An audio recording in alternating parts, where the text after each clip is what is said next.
السلام علیکم ورحمۃ اللہ وبرکاتہ۔ ان الحمد للہ والصلاة والسلام علی رسول اللہ، اما بعد فقد قال اللہ تبارک وتعالی فی القرآن المجید والفرقان الحمید بعد اعوذ باللہ من الشیطان الرجیم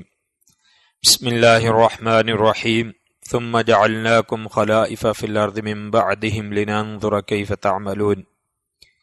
وقال النبی صلی اللہ علیہ وسلم الامراء يكون في قريش، وفي رواية ان هذا الامر يكون في قريش، او كما قال عليه الصلاة والسلام۔ اللهم صل على محمد وعلى آل محمد كما صليت على ابراهيم وعلى آل ابراهيم انك حميد مجيد۔ اللهم بارك على محمد وعلى آل محمد كما باركت على ابراهيم وعلى آل ابراهيم انك حميد مجيد۔ سامعین محترم، ہمارا یہ درس کا سلسلہ سیرت خلفائے راشدین کے متعلق شروع ہوا تھا۔ عمومی طور پر احکام و مسائل، فضائل یہ تو بیان کیے جاتے رہتے ہیں اور سنتے رہتے ہیں، تو میرے ذمہ لگایا گیا تھا کہ یہ اسلامی خلافت کے اعتبار سے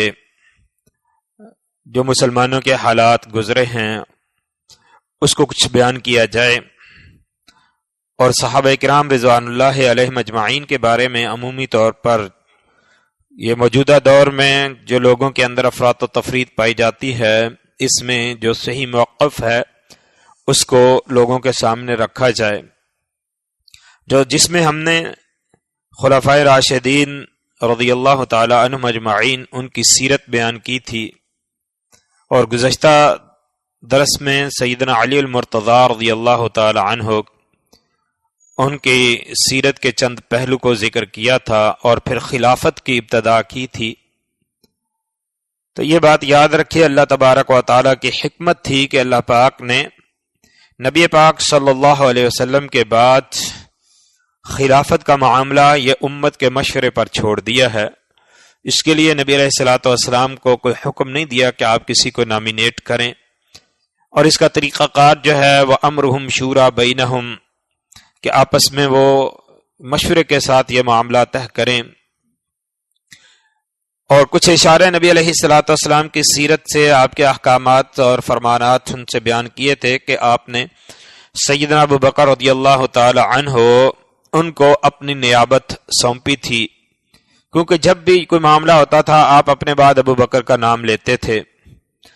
اور آپ نے اپنے مسلح پہ اپنی زندگی میں ہی ابو بکر رضی اللہ تعالی عنہ کو نماز کی ذمہ داری سونپ دی تھی۔ سیدنا ابو بکر رضی اللہ تعالی عنہ نبی کریم صلی اللہ علیہ وسلم کے بعد اس ذمہ داری کو جب قبول کرتے ہیں تو آپ کے سامنے کئی ایک فتنے تھے۔ چونکہ رسول اکرم صلی اللہ علیہ وسلم کی وفات کے بعد بہت سارے عرب قبائل جو نئے نئے مسلمان ہوئے تھے، ابھی اسلام ان کے دلوں کے اندر جاگزی نہیں ہوا تھا، وہ اسلام سے مرتد ہو گئے تھے۔ کچھ لوگوں نے زکوٰۃ دینے سے انکار کر دیا تھا، اور کچھ نبوت کے جھوٹے دعوے دار کھڑے ہو گئے تھے، اور سب سے اہم عیسائی سلطنت جو کہ رومی تھے، وہ مسلمانوں کو دھمکیاں دے رہے تھے، اور جس کے سد باب کے لیے رسول اکرم صلی اللہ علیہ وسلم نے اسامہ بن زید رضی اللہ تعالی عنہ کے لشکر کو تشکیل دے کر روانہ کیا تھا، اور ابھی یہ لشکر مدینے سے نکل کر تھوڑی دور ہی پہنچا تھا کہ رسول اکرم صلی اللہ علیہ وسلم کی طبیعت زیادہ ناساز ہوگی، اور یہ خبریں ان لوگوں تک بھی پہنچی تو حضرت اسامہ بجائے آگے پیش قدمی کرنے کے واپس مدینے آ گئے تھے۔ اور رسول اکرم صلی اللہ علیہ وسلم کی وفات کے بعد ابو بکر رضی اللہ تعالی عنہ نے سب سے پہلے اس مہم کو شروع کیا کہ اسامہ بن زید رضی اللہ تعالی عنہ کو جس کام پر، جس مہم پر اللہ کے رسول صلی اللہ علیہ وسلم نے روانہ کیا تھا اس پر بھیجا۔ رسول اکرم صلی اللہ علیہ وسلم نے حضرت اسامہ کی قیادت میں، ان کی امارت میں عمر فاروق کو بھی روانہ کیا تھا۔ ابو بکر نے اسامہ رضی اللہ عنہ سے اجازت لے کر عمر فاروق کو اپنے پاس مدینے میں روک لیا۔ حالانکہ بہت سارے لوگ وہ ابو بکر رضی اللہ تعالیٰ عنہ کو یہ مشورہ دے رہے تھے کہ چونکہ مدینے کے اندرونی حالات جو ہے وہ کافی ناساز ہیں، آپ یہ لشکر اسامہ کو نہیں بھیجیں، جب کچھ گرفت مضبوط ہو جائے گی، حالات بہتر ہو جائیں گے، اس وقت آپ اس لشکر کو بھیج دینا۔ ابو بکر رضی اللہ تعالیٰ عنہ نے فرمایا کہ نہیں، جس لشکر کو رسول اللہ صلی اللہ علیہ وسلم نے روانہ کیا تھا میں اس کو روک نہیں سکتا، میں اس کو ضرور بھیجوں گا، مدینے کے حالات جیسے بھی ہوں۔ جب ابو بکر رضی اللہ عنہ نے اس لشکر کو روانہ کیا اور یہ لشکر گیا اور رومیوں سے لڑائی ہوئی، تو اس کا اثر یہ پڑا کہ وہ قبائل جو اسلام سے مرتد ہو رہے تھے اور جو چھوٹے چھوٹے قبیلے بھی اسلام کے خلاف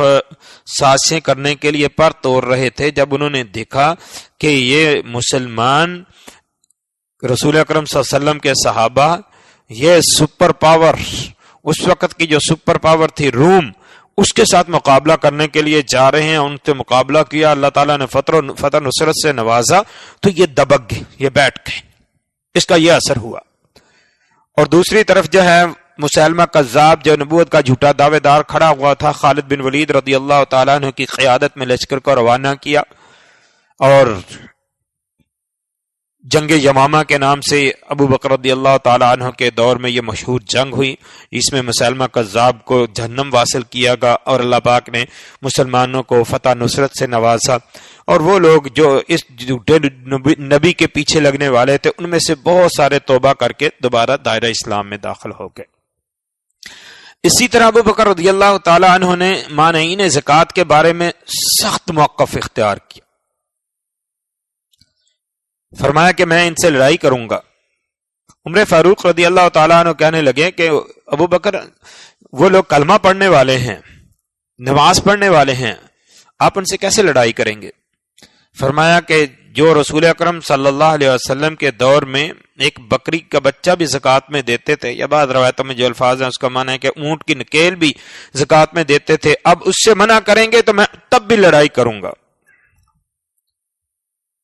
اور ابو بکر رضی اللہ تعالیٰ عنہ کے اس سخت موقف کا نتیجہ یہ نکلا کہ اسلام کا یہ ایک بہت بڑا رکن زکوٰۃ محفوظ ہو گیا۔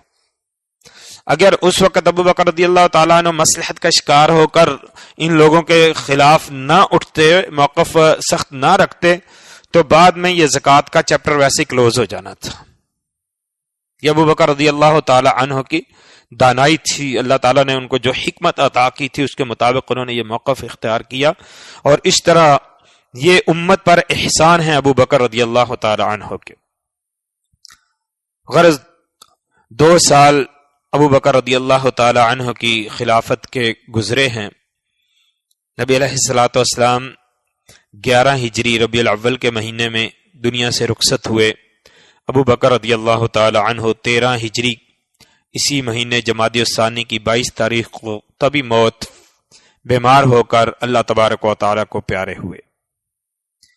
ابو بکر رضی اللہ تعالی عنہ نے اپنے بعد سیدنا عمر فاروق رضی اللہ تعالی عنہ کو خود ہی اپنا نائب زندگی میں ہی نامزد کر دیا تھا کہ میرے بعد یہ امت کی ذمہ داری، امارت، خلافت یہ عمر فاروق سنبھالیں گے۔ عمر فاروق رضی اللہ تعالی عنہ کا جو مزاج تھا وہ سخت مزاج تھا، اس پہ کچھ لوگوں نے اعتراض بھی کیا تھا۔ ابو بکر کے پاس جا کر کہا تھا، ابو بکر اللہ تبارک و تعالیٰ نے آپ سے سوال کیا کہ میرے نبی کی امت کو کس کے سپرد کر کے آؤ گے تو کیا جواب دو گے؟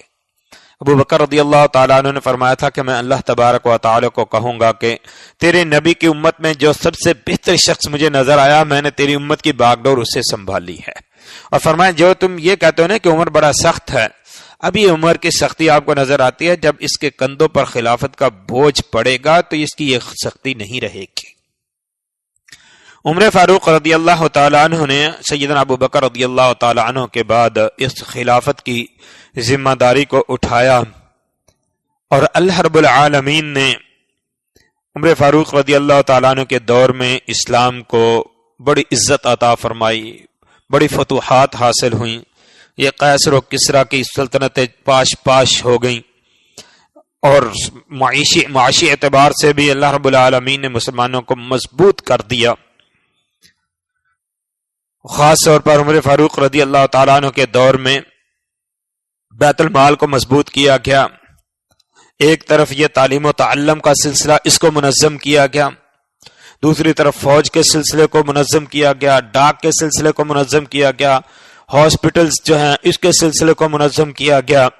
یہ جتنے رفاع عامہ کے کام آج ہمیں نظر آتے ہیں نا، اس کی ابتدا عمر فاروق رضی اللہ تعالی عنہ نے کی تھی۔ عمر فاروق رضی اللہ تعالی عنہ کی زندگی کا یہ دور اور ان کی ہیبت جلال، اس کے سامنے یہ جو فتنے تھے سب دب گئے۔ منافقین کا فتنہ دب گیا، مانعین زکوٰۃ کا فتنہ دب گیا، اور جو بھی مرتدین تھے ان کا فتنہ دب گیا، اور اسلام جو ہے وہ اپنی سرحدوں سے باہر نکلنا شروع ہو گیا۔ فتوحات در فتوحات اللہ تبارک و تعالی نے عطا کی، اور اسلامی سلطنت کا رقبہ وسیع تر ہوتا گیا۔ 22 لاکھ مربع میل کا یہ ایریا عمر فاروق رضی اللہ تعالی عنہ کے دور میں یہ اسلامی ریاست کا ایریا تھا۔ عمر فاروق رضی اللہ تعالی عنہ 13 ہجری سے لے کر 23 ہجری تک 10 سال اس خلافت کے منصب پر رہے ہیں۔ 23 ہجری میں حج کے لیے گئے ہیں، اور حج کے دوران ہی عمر فاروق رضی اللہ تعالی عنہ کو کچھ ایسی خبریں لوگوں سے ملنا شروع ہوئیں۔ لوگوں نے باتیں کی کہ اگر عمر کے ساتھ کوئی مسئلہ ہو جاتا ہے ہم فلاں کو خلیفہ بنا لیں گے، ہم فلاں کو خلیفہ بنا لیں گے۔ یہ بات عبد الرحمن بن عوف رضی اللہ تعالیٰ عنہ تک بھی پہنچی۔ وہ عمر فاروق کے پاس گئے، اور عمر نے کہا کہ میرا ارادہ ہے کہ میں یہاں حج کے میدان میں لوگوں کو جمع کر کے میں ان کو واضح و نصیحت کروں اور سمجھاؤں کہ یہ مسئلہ کیسے ہے۔ عبد الرحمن بن عوف نے کہا کہ نہیں، ایسا نہیں کرنا، یہاں طرح طرح کے لوگ جمع ہیں، ان پڑھ قسم کے لوگ ہیں، دیہاتی لوگ ہیں، آپ واپس مدینے چلیے، مدینہ دار الہجرہ ہے، نبی علیہ الصلوۃ والسلام کے مخلص ساتھی صحابہ وہاں موجود ہیں، ان میں جا کر آپ یہ مسئلہ جو ہے وہ بیان کیجئے کہ یہ خلافت کا معاملہ کیسے حل کرنا ہے، یا کون جو ہے وہ خلافت کا اپنے آپ کو امیدوار سمجھتا ہے۔ عمر فاروق رضی اللہ تعالی عنہ یہ ذی الحجہ کے مہینے میں ہی جب حج کر کے واپس آئے ہیں تو آ کر انہوں نے جو پہلا خطبہ دیا جمعے کا، اس میں اس مسئلے کو بیان کیا کہ لوگ اس طرح کی امیدیں رکھتے ہیں، تو نبی کریم صلی اللہ علیہ وسلم نے امارت خلافت اس کو قریش کا حق بیان کیا ہے، یہ قریش میں ہوگی، لوگ اس طرح کی باتیں نہ کریں۔ چند دن بعد ہی عمر فاروق رضی اللہ تعالی عنہ پر قاتلانہ حملہ ہوتا ہے اور وہ زخمی ہو جاتے ہیں۔ یہ ذی الحجہ کے آخری ہفتے کی بات ہے، 26 یا 27 ذی الحجہ کو عمر فاروق رضی اللہ تعالی عنہ پر قاتلانہ حملہ ہوتا ہے، اور وہ یکم محرم کو اللہ کو پیارے ہوتے ہیں۔ اب یہاں پر بعد میں مسئلہ تھا کہ عمر کے بعد خلیفہ کون بنے گا۔ حفصہ رضی اللہ تعالیٰ عنہ کی روایت عبداللہ بن عمر رضی اللہ تعالیٰ عنہ سے مروی ہے کہ عمر فاروق رضی اللہ تعالیٰ عنہ نے ذکر کیا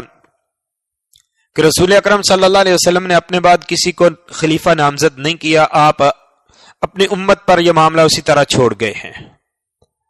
اور ابو بکر رضی اللہ تعالیٰ عنہ نے اپنے بعد جو ہے وہ خلیفہ نامزد کیا ہے۔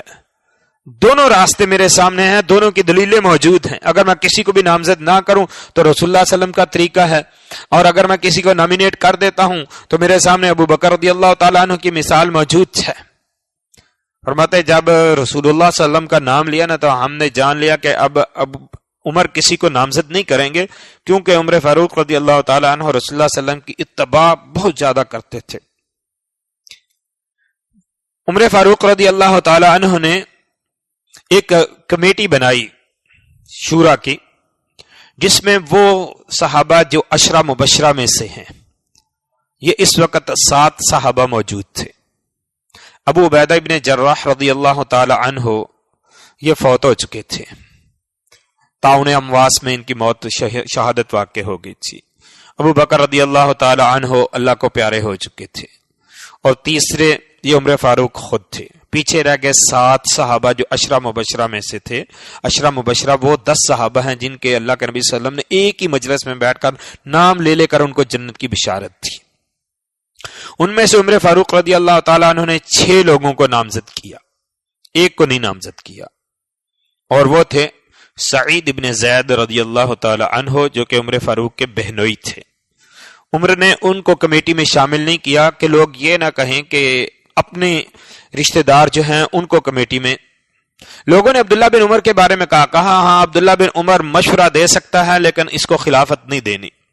بعد میں کوئی یہ اعتراض نہ کرے کہ عمر اپنی اولاد میں یا اپنے رشتہ داروں میں خلافت کو دے گیا ہے۔ یہ 6 لوگ وہ ہیں جو اللہ کے نبی صلی اللہ علیہ وسلم دنیا سے گئے ہیں تو آپ ان سے راضی تھے، یہ اپنے میں سے جس کو چاہیں خلیفہ نامزد کر لیں۔ عمر فاروق رضی اللہ تعالیٰ عنہ کی شہادت کے بعد ان لوگوں کی کمیٹی بیٹھی، ان میں طلحہ اور زبیر، انہوں نے سر فہرست دستبرداری کا اعلان کیا کہ ہم اس عہدے سے دستبرداری کا اعلان کرتے ہیں۔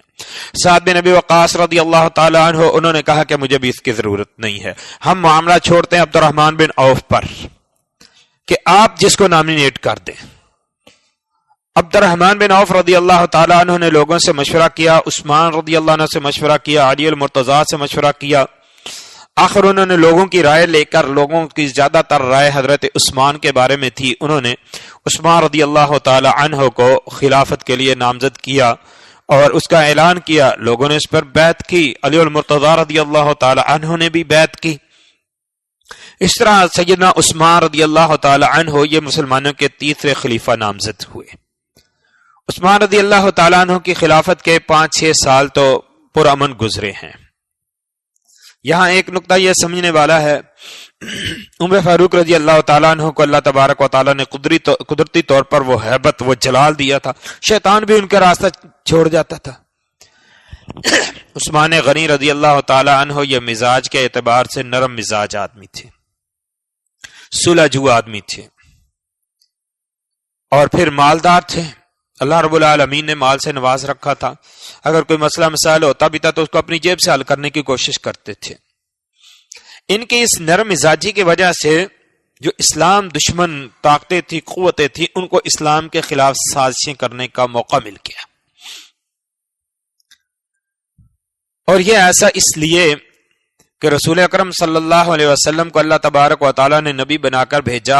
آپ صلی اللہ علیہ وسلم نے مکہ میں تبلیغ کے ذریعے اسلام کو پھیلانے کی کوشش کی، مکہ والوں نے آپ پر عرصہ حیات تنگ کیا، مکہ کو چھوڑ کر مدینہ آ گئے، مدینہ میں آپ کے ہم نوا ہم ساتھی مل گئے، آپ نے اس پہلی اسلامی اسٹیٹ ریاست جو مدینہ کو قائم کر کے اس سے اسلام کی تبلیغ اور جہاد کو شروع کیا۔ اور یہ جو یہودی تھے یا دیگر لوگ تھے، ان کی ریاستیں، ان کی حکومتیں، ان کی زمینیں، ان کا وہ ساری سیادت وہ ختم ہو گئی،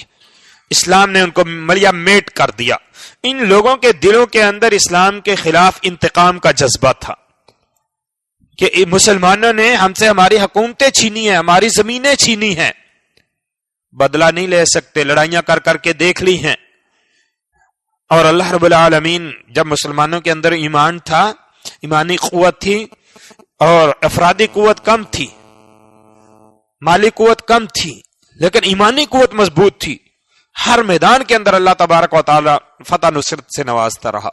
اور انہوں نے مسلمانوں کے خلاف لڑائیاں کر کر کے دیکھ لی، ہر میدان میں شکست کھائی، تو ان کو یقین ہو گیا تھا کہ مسلمانوں سے لڑائی کر کے تو ہم اپنے حکومتیں، زمینیں، علاقے، ریاستیں واپس لے نہیں سکتے۔ تو اس کے لیے وہ جو دل کے اندر انتقام تھا اسلام کے خلاف، مسلمانوں کے خلاف، اس کا بدلہ لینے کے لیے انہوں نے اسلام کو اندر داخل ہو کر ڈسنا شروع کیا۔ سب سے پہلے عبداللہ ابن سبا یہودی ہے جس نے اسلام کا لبادہ اوڑھا، کلمہ پڑھا اور مسلمانوں کے اندر داخل ہو کر سیدنا امیر المومنین عثمان غنی رضی اللہ تعالی عنہ کے خلاف لوگوں کو ابھارنا شروع کیا۔ عثمان رضی اللہ تعالی عنہ کے دور میں یہ جو بغاوت شروع ہوئی، اس کے چند ایک اسباب تھے۔ سب سے پہلی بات جو میں نے ذکر کیا کہ عثمان رضی اللہ تعالی عنہ کی نرم مزاجی سے انہوں نے ناجائز فائدہ اٹھایا۔ دوسرا ہے عثمان رضی اللہ تعالی عنہ، انہوں نے جو بھی گورنر تھے، عہدے تھے، ان پر زیادہ تر اپنے قبیلے کے لوگوں کو نامزد کیا تھا، اس پر بھی لوگوں نے اعتراض کیا۔ اور یہ ایک فطری سی بات ہے، آپ دیکھیں کسی بھی انتظام میں دیکھیں، چاہے وہ کسی آفس کا انتظام ہو، کسی ادارے کا انتظام ہو، کسی ملک کا انتظام ہو، جو سربراہ آتا ہے نا، وہ نیچے کابینہ جو ہے وہ اپنے ہم ذہن اور اپنے ہم خیال لوگ اور اپنی منشا کے رکھتا ہے۔ عثمان رضی اللہ تعالی عنہ نے بھی اپنے دور خلافت میں بنی امیہ کے لوگوں کو، جو ان کی شاخ تھی قریش کی، ان کے لوگوں کو زیادہ تر عہدے دیے۔ لوگوں نے اس پر بھی اعتراض کیا۔ قریش جو نبی کریم صلی اللہ علیہ وسلم کا خاندان ہے، یہ آپ صلی اللہ علیہ وسلم کے نسب نامے میں جا کر فہر بن مالک ان کا لقب تھا قریش۔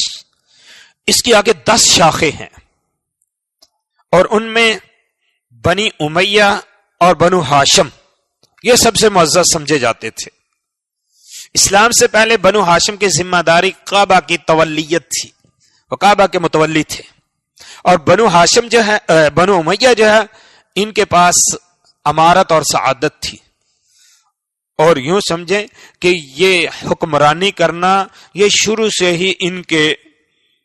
ذہن میں اور فطرت میں تھا، اور خاندانی ان کا عہدہ تھا۔ اسلام نے آ کر ان چیزوں کو پس پشت ڈال دیا، پیچھے کر دیا، دھکیل دیا تھا، اور ان لوگوں نے، یہودیوں نے اور سبائیوں نے، عبداللہ ابن سبا یہودی کے جو ساتھی تھے، انہوں نے آ کر بنو ہاشم اور بنو امیہ کی جو پرانی چپلکش تھی آپس میں، اس کو دوبارہ ابھارنا شروع کیا، اور لوگوں کو کہ یہ خلافت تو حق تھا بنی ہاشم کا، سیدنا علی رضی اللہ تعالی عنہ کا یا عباس رضی اللہ تعالی عنہ کی اولاد کا۔ یہ بنی امیہ جو ہے، انہوں نے حکومت ان سے زبردستی چھینی ہے اور غصب کی ہے، خلافت ان کا حق نہیں تھا۔ یہ سمجھو کہ ایک نعرہ لگا کر انہوں نے لوگوں کو سیدنا عثمان رضی اللہ تعالی عنہ کے خلاف ابھارا، اور یہ چھوٹے چھوٹے اعتراضات کہ عثمان رضی اللہ تعالی عنہ اپنے خانوادے کو نواز رہا ہے، حکومتی عہدے اپنے لوگوں کو دے رکھے ہیں، اور بیت المال کا جو ہے وہ حساب کتاب کچھ نہیں کرتا، اور جو مال ہیں ان کی چیک اینڈ بیلنس نہیں ہے، اور کچھ اس طرح کے چھوٹے چھوٹے اعتراضات کر کے انہوں نے لوگوں کو سیدنا عثمان رضی اللہ تعالی عنہ کے خلاف کرنا شروع کیا۔ رفتہ رفتہ یہ سبائی سازش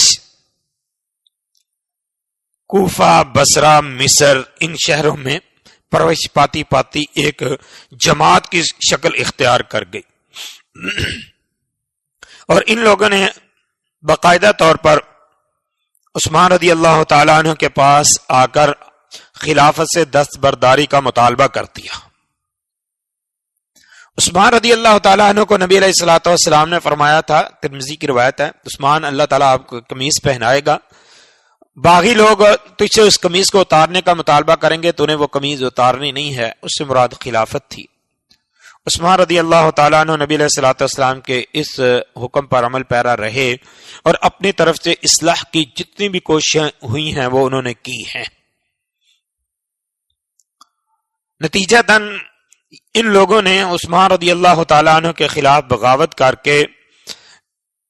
سن 34 ہجری، یہی ذی الحجہ کے مہینہ میں جب مدینہ منورہ سے اکثر لوگ صحابہ کرام حج کے لیے مکہ گئے ہوئے تھے، تو حضرت عثمان رضی اللہ تعالی عنہ پر بغاوت کر کے ان کو شہید کیا گیا،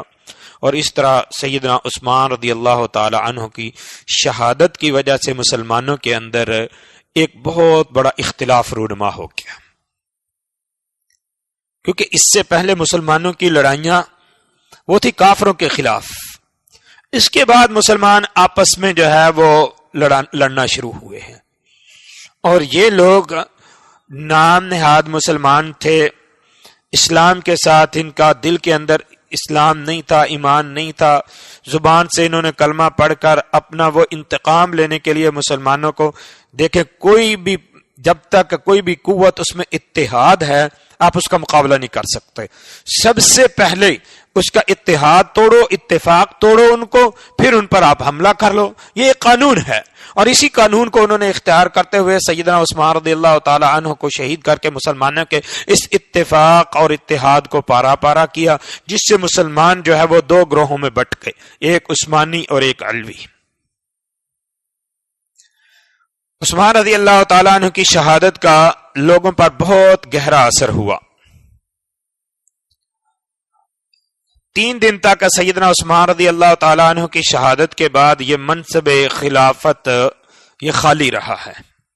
کوئی بھی خلیفہ نہیں تھا۔ لوگوں نے کبھی کسی سے، اور مدینے کی ایک فضا ایسی تھی کہ وہاں پر ایک بغاوت اور شورش بپا تھی، بات سننے کے لیے کوئی تیار نہیں تھا اور آگے آنے کے لیے بھی کوئی تیار نہیں تھا۔ حضرت طلحہ زبیر رضی اللہ تعالیٰ عنہ انہوں نے سیدنا علی مرتضیٰ رضی اللہ تعالیٰ عنہ سے درخواست کی کہ آپ جو ہے امارت خلافت اس کو سنبھالیں، اس وقت امت کے اندر آپ سے بڑھ کر کوئی بھی اس عہدے کا حقدار نہیں ہے۔ علی رضی اللہ تعالیٰ عنہ کے الفاظ ہیں کہ مجھے وزیر بن کے رہنا امیر بن کے رہنے سے زیادہ پسندیدہ ہے۔ اور یہاں پر ایک بات یہ بھی ذکر کرتا چلا جاؤں، جو لوگ غاصب کہتے ہیں خلفائے ثلاثہ کو کہ انہوں نے سیدنا علی رضی اللہ تعالی عنہ کی خلافت چھینی تھی، اگر خلافت چھینی ہوتی تو علی رضی اللہ تعالی عنہ ان تینوں صحابہ کے مشیر بن کر رہے ہیں، ان کے نائب بن کر رہے ہیں۔ کئی مواقع پر امیر خلیفہ جو ہے وہ مدینے سے باہر جاتے تھے، پیچھے علی رضی اللہ تعالی عنہ جو ہے وہ نائب کے طور پر ہوتے تھے۔ عثمان رضی اللہ تعالی عنہ کے ساتھ حضرت علی رضی اللہ تعالی عنہ کا بڑا گہرا رشتہ تھا، دونوں ہم زلف تھے۔ عثمان بھی نبی علیہ الصلوۃ والسلام کے داماد ہیں، علی بھی نبی علیہ الصلوۃ والسلام کے داماد ہیں، اس رشتے کی وجہ سے بھی۔ اور تاریخی حقائق کو دیکھا جائے تو اس موقع پر حضرت علی اور مرتضیٰ رضی اللہ تعالی عنہ انہوں نے حضرت عثمان رضی اللہ تعالی عنہ کے دفاع کے لیے بھرپور کوشش کی ہے، یہاں تک کہ اپنے بیٹوں حسن حسین رضی اللہ تعالی عنہ کو سیدنا عثمان رضی اللہ تعالی عنہ کی چوکیداری پہرے کے لیے بھی مقرر کیا ہے۔ تو علی رضی اللہ تعالی عنہ نے کہا کہ مجھے اس عہدے کی ضرورت نہیں ہے، لیکن لوگوں کے اصرار پر کہ اگر آپ اس عہدے کو نہیں لیں گے تو یہ باغی لوگ جو ہیں یہ مسلمانوں کو اور بھی زیادہ مشکلات میں مبتلا کر دیں گے۔ سیدنا علی رضی اللہ تعالی عنہ نے اس منصب کو سنبھالا، اور علی رضی اللہ تعالی عنہ کے اس منصب کو سنبھالنے کے بعد ان کے سامنے جو سب سے اہم ترین مسئلہ تھا وہ قصاص عثمان رضی اللہ تعالی عنہ کا تھا، کہ مسلمان جو حضرت عثمان رضی اللہ تعالی عنہ کے ساتھ ہمدردی رکھتے تھے اور ان کی اس شہادت کو مظلومانہ شہادت سمجھتے تھے، انہوں نے سب سے پہلے علی رضی اللہ تعالی عنہ کے سامنے یہی مسئلہ رکھا کہ آپ عثمان کے قاتلوں سے قصاص لیں، تب جا کر ہم آپ کی بیعت کریں گے، آپ کو خلیفہ مانیں گے۔